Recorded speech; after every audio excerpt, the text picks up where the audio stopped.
તારીખ 28/7/2019ના દિવસે મહંત સ્વામી મહારાજ અટલાદરામાં બિરાજમાન હતા.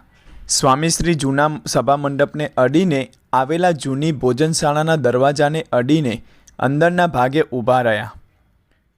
વિવેકસાગર સ્વામી કહે, અહીંનો એક પ્રસંગ કહું. મહંત સ્વામી જ્યારે યુવકમાં હતા, છોકરાઓ પંગતમાં નાસ્તો કરવા બેઠા હતા.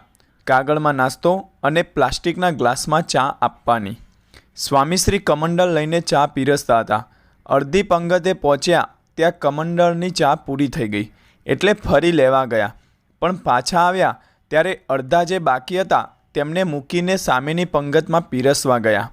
આ જોઈને આ બાજુની પંગતવાળા છોકરાઓ ગરમ થઈ ગયા કે સામેની પંગતથી કેમ શરૂ કર્યું.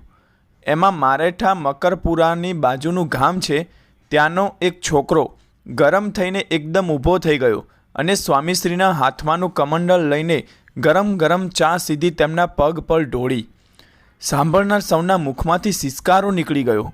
વિવેકસાગર સ્વામી વાત આગળ ચલાવતા કહે, પણ સ્વામી આપ તો શાંત જ હતા, કંઈ પણ બોલ્યા કર્યા વગર પગ ધોવા ગયા, પણ બીજા છોકરાઓએ તો પેલાને મેથી પાક આપ્યો હતો.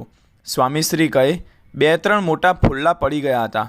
ચા લેંગા પર પડી માટે થોડી રક્ષા થઈ, બાકી તો શું થાત એ વિચાર કરતાં કંપી જવાય એવું છે.